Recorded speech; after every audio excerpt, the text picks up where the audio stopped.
Muchas gracias por la invitación, muchas gracias a quienes están aquí en el teatro y a quienes también nos ven desde casa en la plataforma en línea. Estamos muy contentos de estar aquí compartiendo nuestra experiencia de hacer crónica de centros históricos en televisión. Gracias por la invitación. Este año la Ciudad de México, el Centro Histórico de la Ciudad de México, estará cumpliendo 500 años de haber sido, digamos, trazado en una hoja de papel que se perdió, pero que se sabe que existió, por un soldado que venía con Hernán Cortés llamado Alonso García Bravo, al que apodaban el Jumétrico. Este personaje para mí tiene una historia fascinante, llena de misterios, y de alguna manera su sombra, esa sombra misteriosa, ha bañado la vida de la ciudad o del centro que él diseñó. Digo que tiene una vida misteriosa porque cuando se hablaba de la fundación de la Ciudad de México, se mencionaba siempre a Cortés. Cortés ordenó la traza, Cortés fundó la ciudad, etcétera.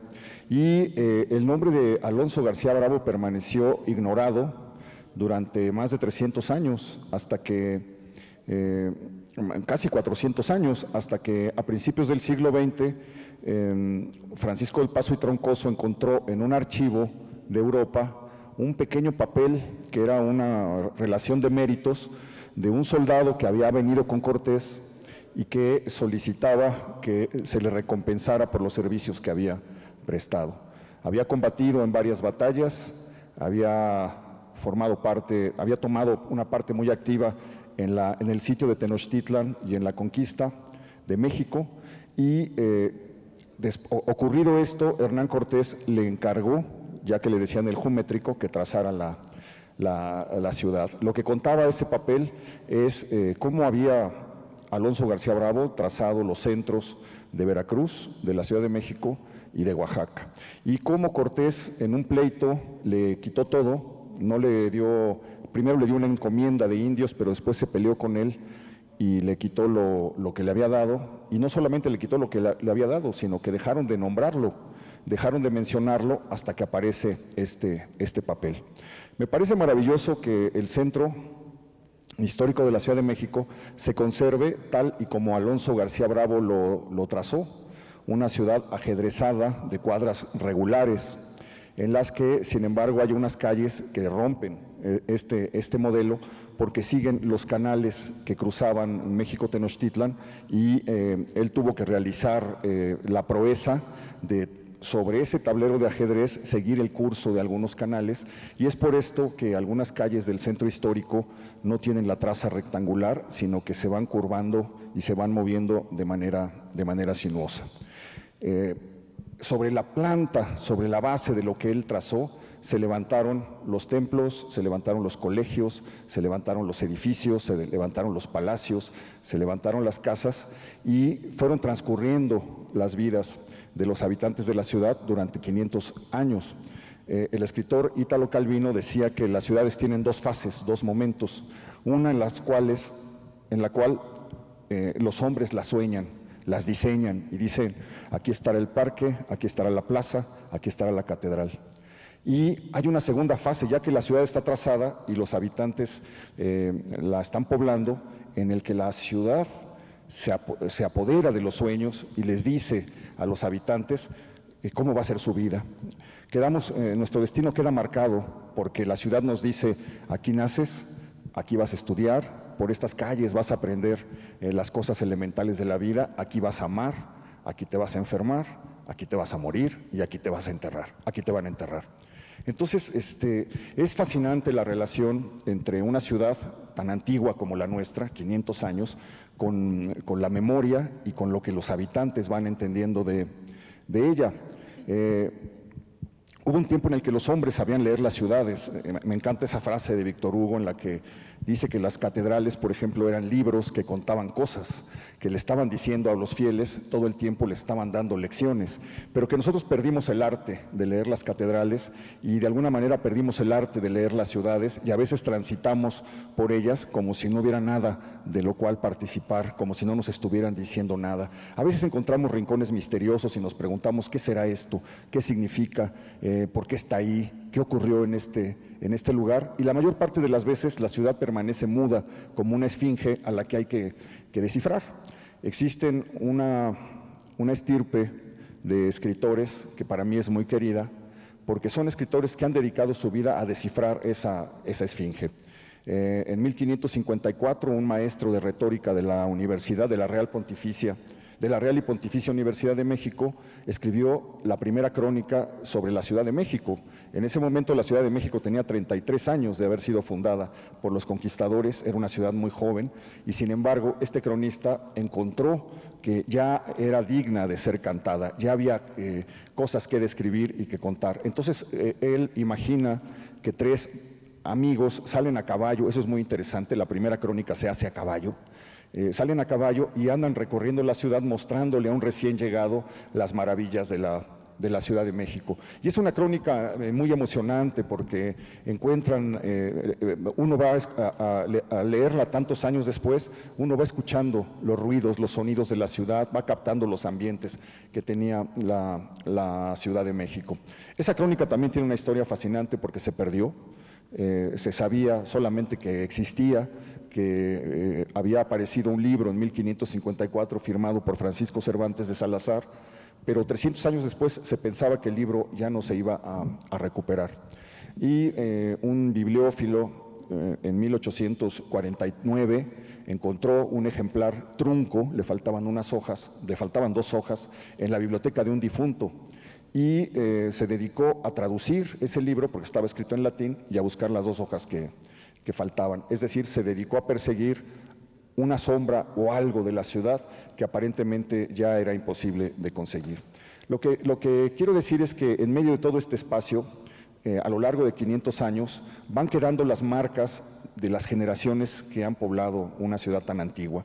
Una ciudad tan antigua está cargada irremediablemente por el pasado. El pasado, aunque a veces no nos demos cuenta, aunque a veces no lo percibamos, el pasado está sobre nuestras espaldas todo el tiempo diciéndonos algo. Hay ciudades como la de México que son tan viejas que al presente le cuesta trabajo hacerse presente. Por donde pasemos en el viejo centro nos asalta un fantasma, nos asalta un mensaje, nos asalta un signo de interrogación que viene del pasado.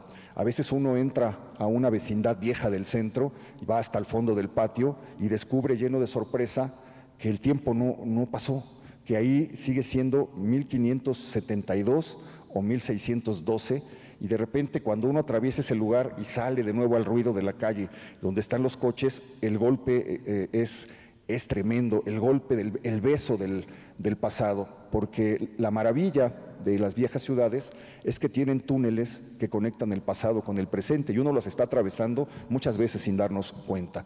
Cuando caminamos por una calle de la Ciudad de México, encontramos a veces las ruinas de un templo azteca, y al cruzar la calle está un edificio barroco del siglo XVIII bellísimo, y un poco más adelante hay un edificio porfiriano, y más adelante un edificio de los primeros años de la época posrevolucionaria del siglo XX, y luego más allá un edificio espantoso de los años 60 de vidrios y concreto. Y sin darse cuenta uno, al atravesar una sola calle, puede ir atravesando las distintas épocas de la Ciudad de México. Yo hace unos meses visité a los arqueólogos que están llevando a cabo las excavaciones del Templo Mayor, y cuando bajamos, llegamos hasta el origen mismo de la ciudad, hasta el momento donde los españoles sepultaron México Tenochtitlán y comenzaron a construir la ciudad española. Todavía se veían las columnas del primer habitante español sobre las ruinas del Templo Mayor, todavía se veían las escalinatas de su casa y las columnas. Y después de que me estuvo enseñando todo eso y lo que habían encontrado, al subir y regresar sentí una fatiga inmensa, y se lo comenté al arqueólogo Leonardo López Luján, y él me dijo: es normal. Allá abajo estabas en 1521 y ahorita estamos en 2020, y esos viajes son malos para el corazón. Creo que nosotros en el programa que hacemos recorriendo la Ciudad de México, sobre todo el centro de la Ciudad de México, para tratar de interrogarla, de traer al presente historias olvidadas, para tratar de descifrar qué ha pasado en sus edificios, etcétera. Estamos un poco viajando en el tiempo. No sé, Beca platicará ahora su experiencia, pero yo hay momentos, sobre todo cuando recorremos la parte trasera del Palacio Nacional, que es la parte más vieja de la ciudad, que es no es la parte elegante de comercios y de restaurantes y de tiendas que está por la calle de Madero, etcétera, sino la parte trasera donde están las vecindades abandonadas, las viejas bodegas de los comerciantes en edificios del siglo XVIII que se caen a pedazos, etcétera. Cuando camino por ahí y terminamos de grabar el programa, a veces siento que me robaron el alma, que estoy exhausto, que dejé que una parte me chuparon, y es precisamente eso, es una experiencia terriblemente fuerte, entrar a las sombras del siglo XVII, maravillarse encontrando algo nuevo, porque además nosotros tenemos más de una década haciendo este programa y sin embargo, cada que voy encuentro algo que no conocía o se me cruza algo que ignoraba, y entonces esa experiencia, esa emoción, termina volviéndose un sacudimiento del alma. Yo lo que he aspirado durante este tiempo es a poder compartir ese azoro, esa fascinación de viajar en el tiempo con quienes nos están viendo. Bueno, ahorita que hablabas, Héctor, mencionaste a Italo Calvino y él también tiene otra frase maravillosa en el libro Ciudades Invisibles, donde dice que las ciudades guardan su memoria en las calles como si fueran las líneas en la palma de una mano. Y creo que eso es algo que aplica, por supuesto, al trabajo que hacemos nosotros en el Foco, pero en sentido más amplio, a propósito de este simposio que es sobre centros históricos, creo que aplica a cualquier centro histórico también. Por eso creo que es importante este tipo de esfuerzos de tratar de recuperar la memoria de ellos, porque ahí en esas calles, lo hemos hablado infinidad de veces en el programa, se guarda la memoria, más allá de la ciudad, se guarda la memoria de los habitantes que la han vivido. Lo mencionamos constantemente, cuando una calle tiene el nombre de un personaje, probablemente nos está diciendo que ahí vivió o por ahí pasó esa persona. Cuando una calle tiene el nombre de algún árbol, ¿no? Lo hemos también comentado con el caso de la calle de Palma en el centro histórico de la Ciudad de México, pues nos está diciendo que ahí existió una palma, ahí hubo ese árbol. Entonces, también hay que entender que en las calles guardan su propia memoria y al recorrerlas, al nombrarlas, al hacer el trabajo que hacemos nosotros de divulgación, estamos también recuperándola. En ese sentido, a propósito de este tema de la memoria, también pensaba ahora que hablabas en otro personaje muy interesante, Georg Simmel, un sociólogo que a principios del siglo XX escribió un ensayo maravilloso que se llama La ciudad, la metrópolis y la vida mental. Y ahí él dice que, alemán, sí, él ahí dice que el espacio es donde realmente se guarda la memoria, o sea que nuestra relación con el espacio es lo que nosotros resguardamos siempre en nuestros recuerdos. Y creo que eso también se vuelve muy cierto cuando recorremos centros históricos como el de la Ciudad de México, es en ese espacio donde se ha guardado la memoria, como decíamos, de los habitantes, de los personajes notables, pero de todos nosotros. Todos recordamos una calle por la que pasamos, la calle en la que vivimos, la casa en la que vivimos. Todo eso se queda siempre guardado en nuestra memoria y por eso es importante que recorramos el espacio, pero lo recorremos con esta mirada que siempre se está preguntando, como decía Héctor, ¿por qué hubo ahí? ¿Por qué esto está hecho de esta manera? Y en ese sentido la experiencia de hacer crónica en las calles de la ciudad es realmente fascinante porque yo, por ejemplo, lo pienso desde mi formación como historiadora del arte, ¿no? Los historiadores del arte nos ocupamos de un edificio y hablamos de sus características y de su arquitecto, de la época en la que se construyó, pero cuando estás en la calle te das cuenta que ese edificio que quizá es del siglo XVIII que has estado estudiando, como decías, está al lado de otro edificio de los años 60, o debajo de él hay un templo mexica, o a un lado hay un edificio del siglo XIX, y entonces de pronto te das cuenta que en la calle hay una simultaneidad histórica, hay una simultaneidad de tiempos que de pronto no se puede contar si no estás ahí, si no estás físicamente en ese espacio. Hay contrastes, hay yuxtaposiciones, hay diálogos que a veces los historiadores perdemos de vista cuando solamente pensamos en documentos o pensamos en libros. Queremos contar la historia de una forma lineal, ¿no? Decimos, aquí estaba México Tenochtitlán, y luego fue la conquista, y luego vino las remodelaciones de la ciudad del siglo XVIII, y luego llegó Porfirio Díaz en el XIX. Pero la historia en el espacio no es lineal. Cuando estás ahí en la calle, estás viendo todo al mismo tiempo. Y creo que eso es una cuestión que es realmente increíble del trabajo que hemos podido hacer en el programa, es que podemos contar todas esas historias a la vez, que en otro formato no sería posible. Y creo que eso es algo que la crónica también vuelve realmente interesante, que da vida a, como decías, a distintos tiempos en un solo momento. Decía Walter Benjamin, perderse en una ciudad como quien se pierde en un bosque. Creo que todos tenemos una relación única con la ciudad, y más cuando es una ciudad tan antigua. Hace unos años un amigo arqueólogo estaba trabajando en la restauración de la casa donde estuvo la primera imprenta que llegó a América, la primera imprenta de Juan Pablo, donde salió el primer libro en 1539 que se imprimió en México. Y este arqueólogo tuvo la fortuna de entrar a quitar los niveles del piso para tratar de llegar al fondo, al origen de una sola casa.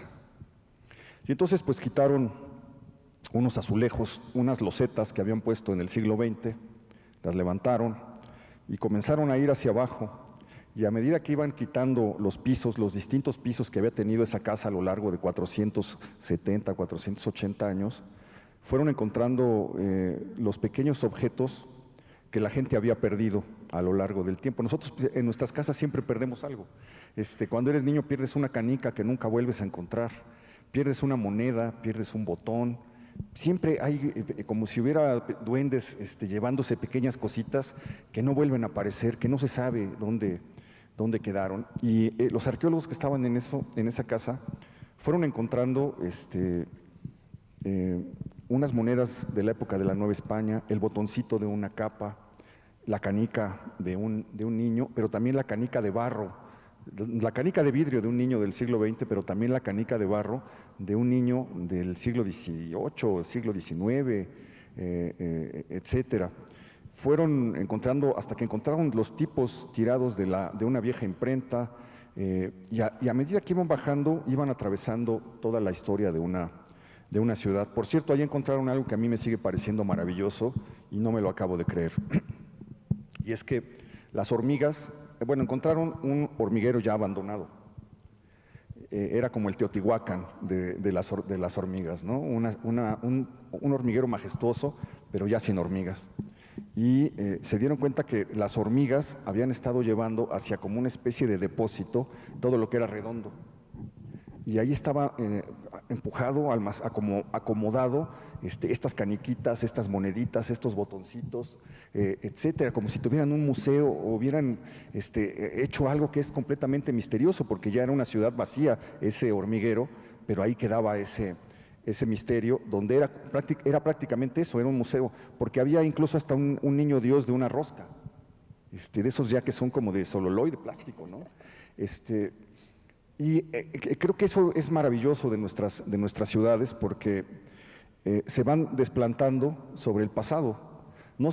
Las ciudades no se van extendiendo respetando el centro original, sino que se están renovando constantemente, van cambiando de piel, y al ir cambiando de piel van dejando las costras de la piel pasada en algún rincón. A mí me sorprendió mucho cuando hicieron el metro en la Ciudad de México.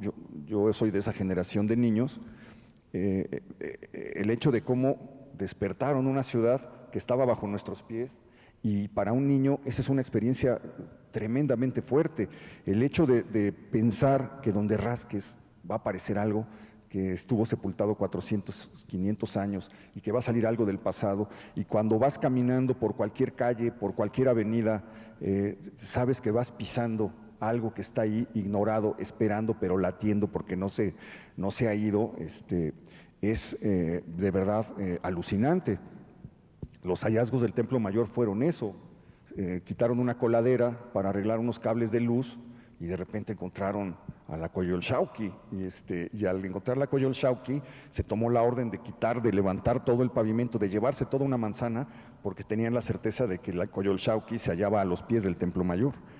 Y efectivamente se fue una manzana completa de palacios bellísimos del siglo XVIII. Fue una discusión muy ardua en ese momento, pero lo que surgió es algo maravilloso, porque los españoles pensaron que habían arrasado la ciudad, pero no sabían que los mexicas cada 52 años cubrían sus construcciones con una nueva, y entonces cada que pasaban 52 años volvían a hacer una construcción, cada que era la ceremonia del fuego nuevo, hacían una cubierta nueva, de manera que ellos arrasaron la parte visible, pero dejaron toda la información guardada.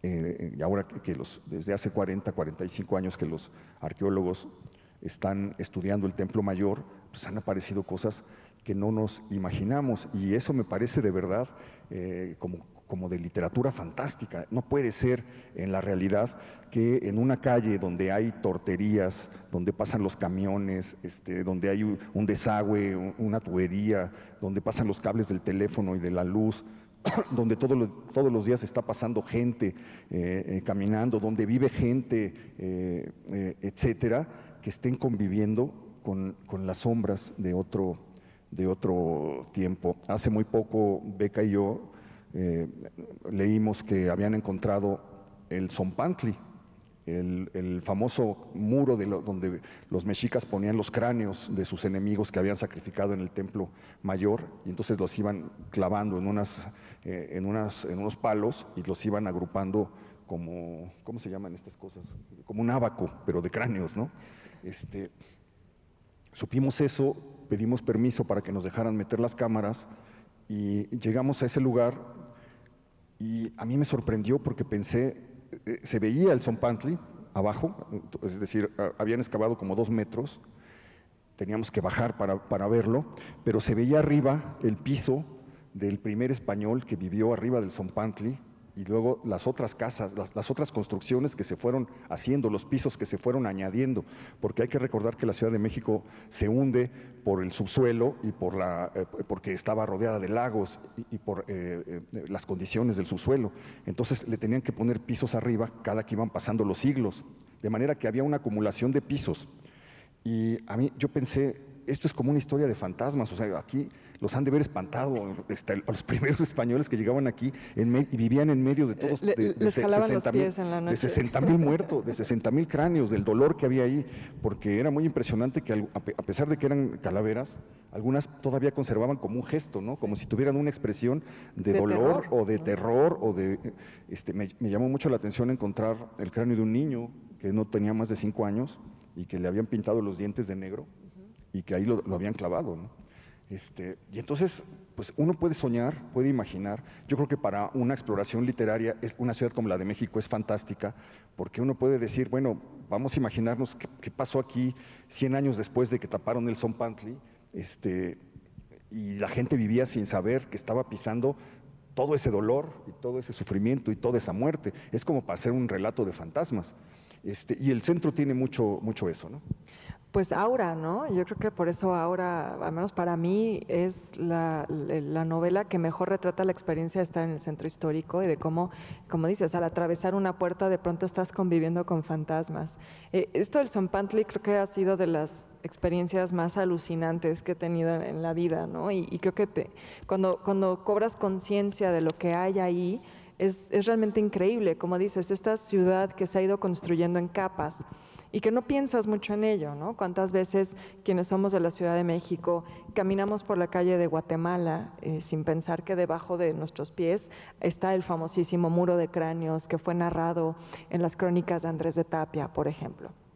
Creo que eso es algo que es muy particular de la Ciudad de México, de su centro histórico, que difícilmente podemos encontrar en otros lugares. Estas capas de historia, una tras otra, como lo que nos estabas narrando. A mí, por ejemplo, también me llamó mucho la atención, ahora que hablabas de las canicas, de los botones, esa vez que fuimos al Zompantli y después entramos al espacio donde los arqueólogos trabajan sobre los hallazgos, que pues al lado del Zompantli apareció una botella de cerveza del siglo XIX, por ejemplo, ¿no? Quizá de las primeras cervezas que llegaron a México, cerámicas de todo el virreinato, pero incluso también platos de Talavera del siglo XX, y todo eso se encuentra en el mismo lugar, ¿no? O la experiencia de, justo como en Aura, ¿no? De entrar a una antigua casona porfiriana y de pronto frente a ti hay un hoyo y te asomas y ves que está el piso de la primera casa construida ahí en 1521 y un poco más abajo el Zompantli.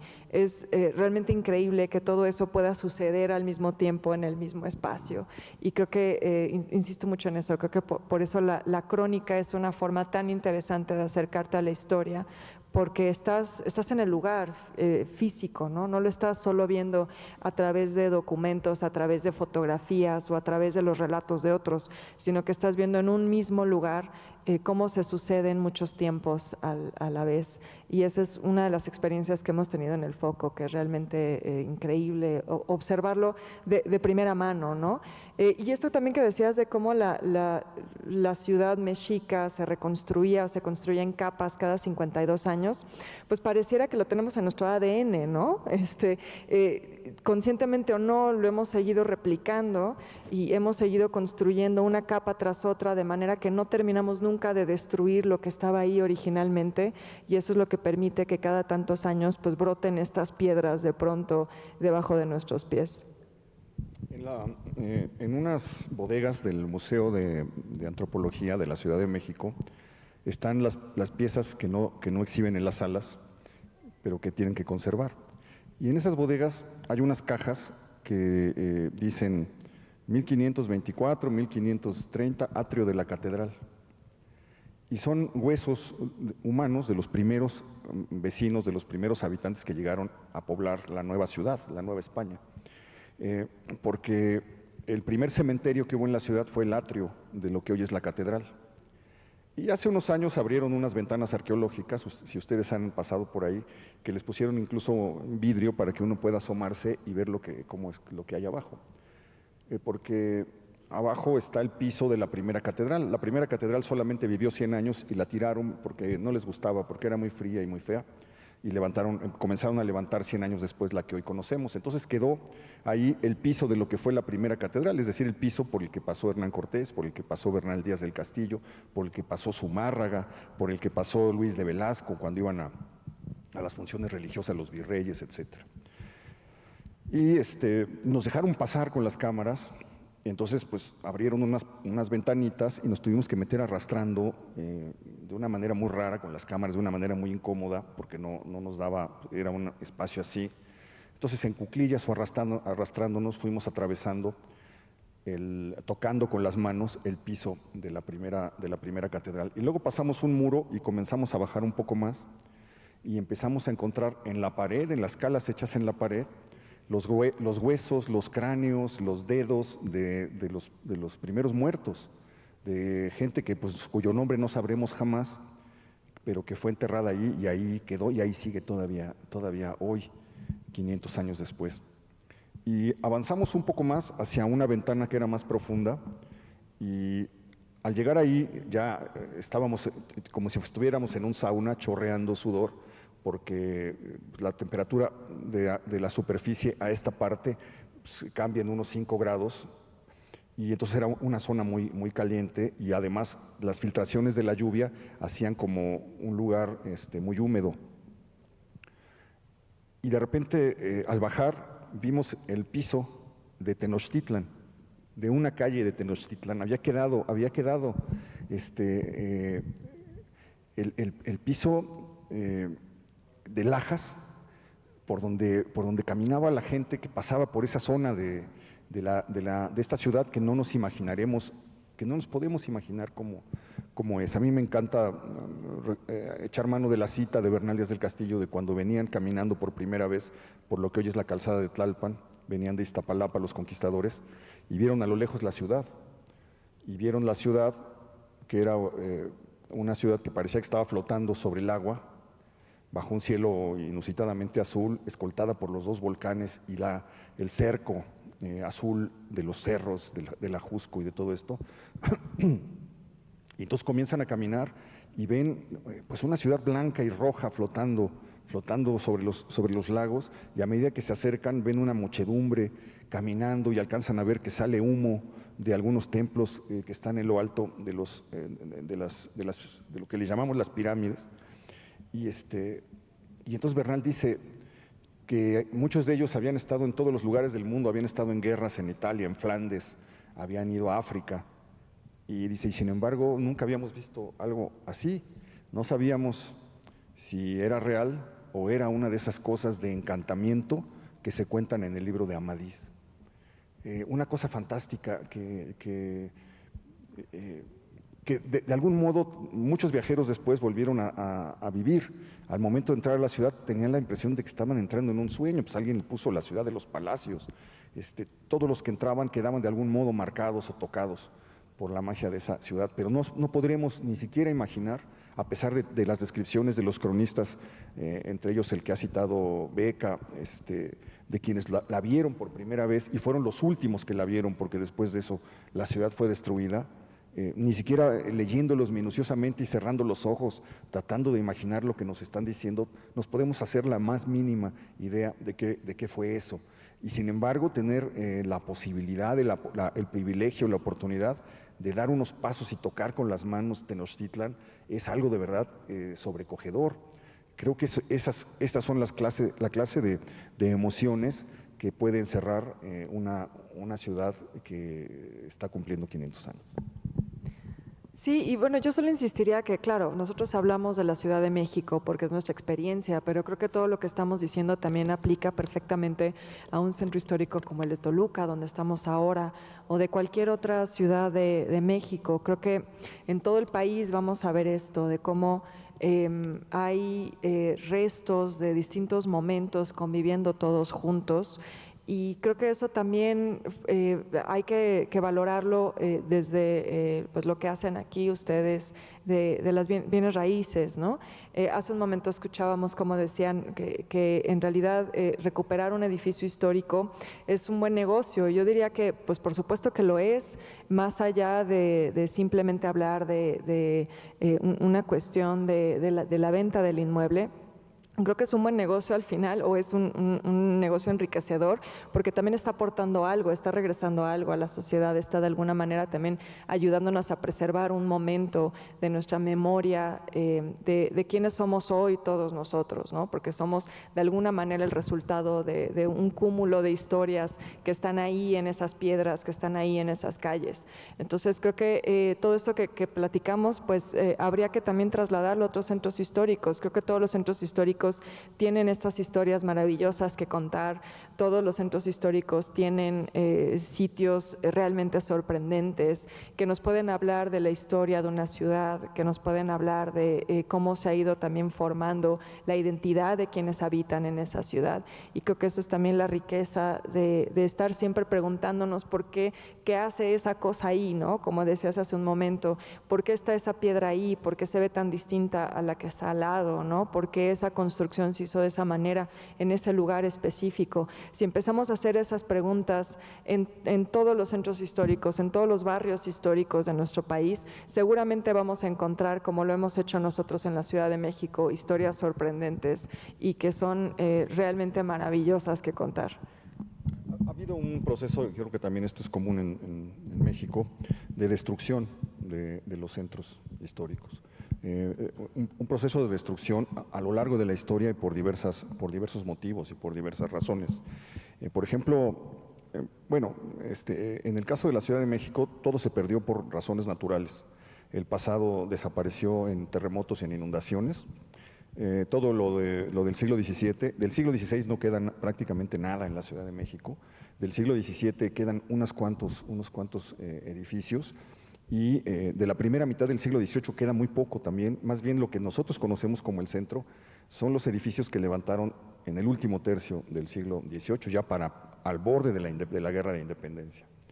Y en un momento en el que estaba en su esplendor el barroco. Entonces sembraron una ciudad barroca, pero eso terminó muy pronto. Y llegó un nuevo gusto, que era el gusto neoclásico, que se dedicó a destruir el barroco para implantar un nuevo modelo arquitectónico, estético, etcétera. Comentábamos hace unos días cómo el arquitecto Lorenzo de la Hidalga, para hacer la remodelación de un templo, les cobró más barato, pero les dijo, me dejan llevarme todos los retablos y todos los santos que están ahí, y entonces pues, los quitó y puso este estilo neoclásico que es muy frío y muy desnudo, que contrasta terriblemente con la exuberancia barroca, ¿no? Y entonces, pues quién sabe a dónde se los llevó, quién sabe qué hizo, los vendió, se pierde en la noche de los tiempos de eso. Y luego, pues está el gusto neoclásico en el momento en el que viene la independencia. Y entonces el país se mete en una guerra tremenda, donde lo primero es borrar todo vestigio del pasado español. Y esto hace que muchas cosas que procedían de los 300 años de dominación fueran destruidas, demolidas, derribadas, despreciadas.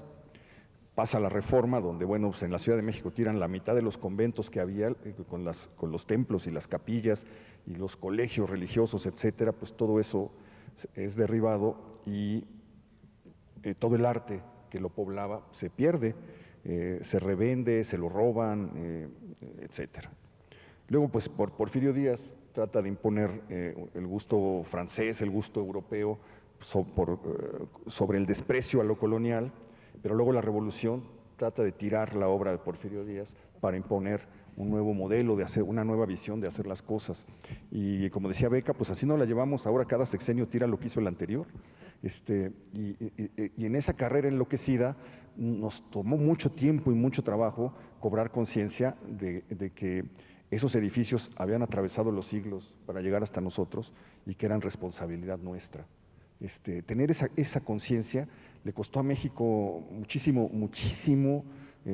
destrucción, en parte pues por guerras ideológicas de odio, en parte por guerras estéticas, en parte por desidia, en parte por voracidad, porque no te decían, pues ¿para qué quiero aquí este palacio de Tezontle y de Canteras si puedo hacer un edificio de departamentos y me hago millonario vendiéndolos? Y no había o las reglamentaciones, como siempre en México, pues eran pasadas por alto, eran violadas, todo se arreglaba con dinero, con una mordida, etcétera. Y entonces realmente, a pesar de que el centro histórico de la Ciudad de México es muy grande, es poco lo que queda en pie de lo que fue. Y cuando uno camina, siempre añora y se pregunta con indignación, ¿cómo sería esto si lo hubiéramos rescatado? ¿Y cómo puede ser si rescatamos lo poco que queda? Porque, como les digo, uno camina por calles enteras donde ve edificios apuntalados con vigas que están a punto de caerse y que tienen verdaderos tesoros y maravillas, tanto en sus fachadas como en su interior, ¿no?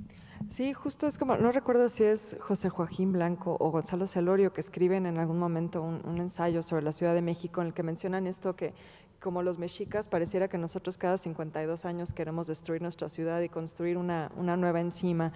Como decía hace un momento, parece que lo tenemos en el ADN, ¿no? Es esta idea de querer siempre estar renovando y renovando y renovando.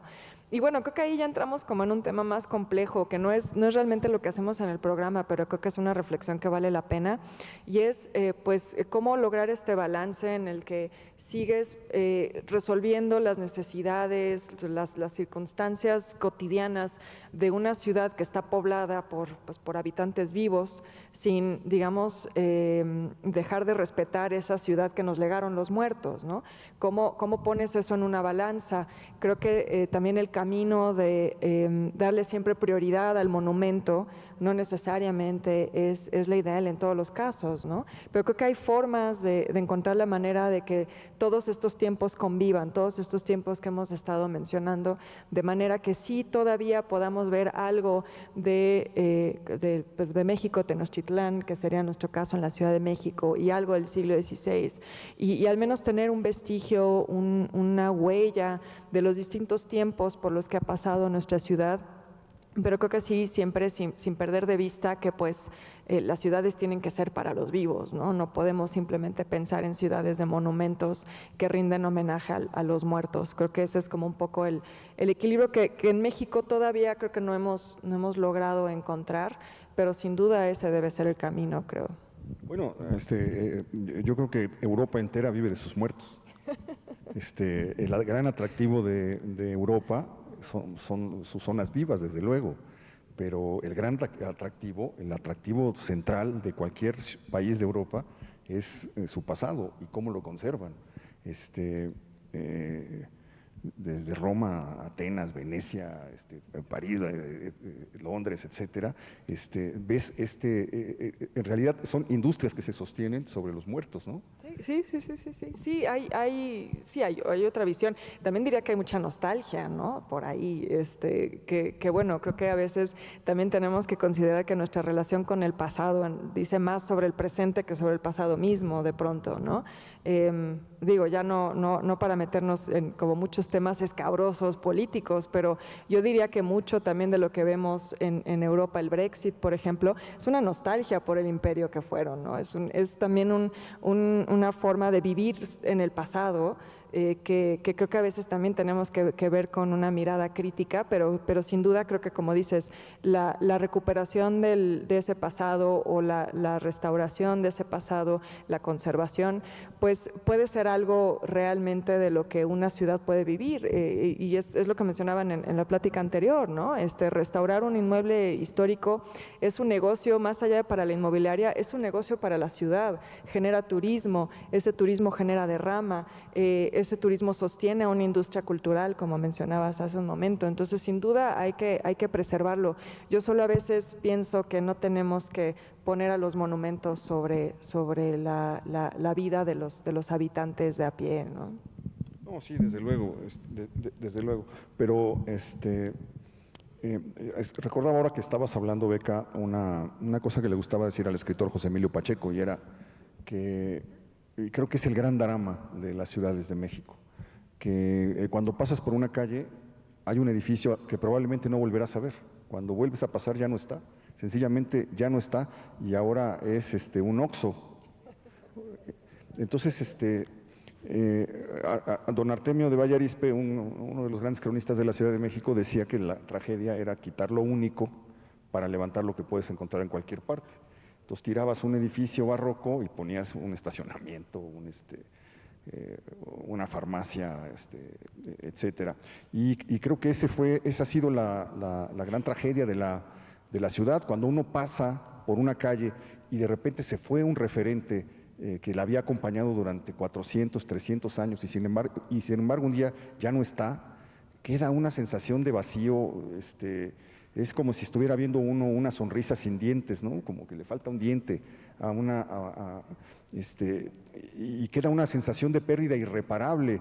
Y a mí, la verdad, me da coraje, me da desazón ver la negligencia, el desprecio con el que se van las cosas.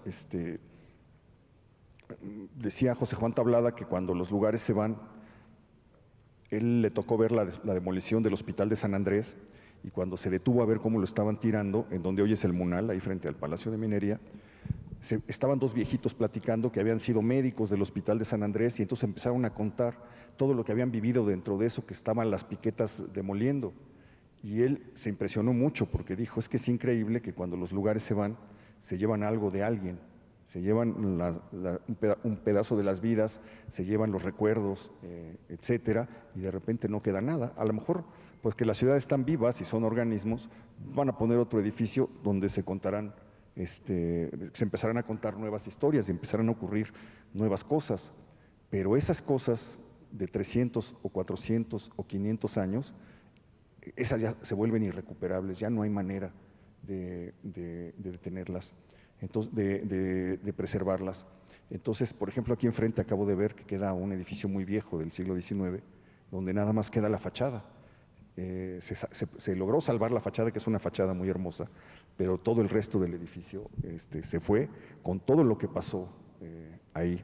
A mí me impresionó mucho una vez caminando por la calle de Justo Sierra en el centro de la Ciudad de México, pasar por una casa muy antigua que ya se le habían caído los techos, y al asomarme por las rendijas de las tablas con las que habían tapado las ventanas, vi que ya donde estaba la sala había crecido un árbol.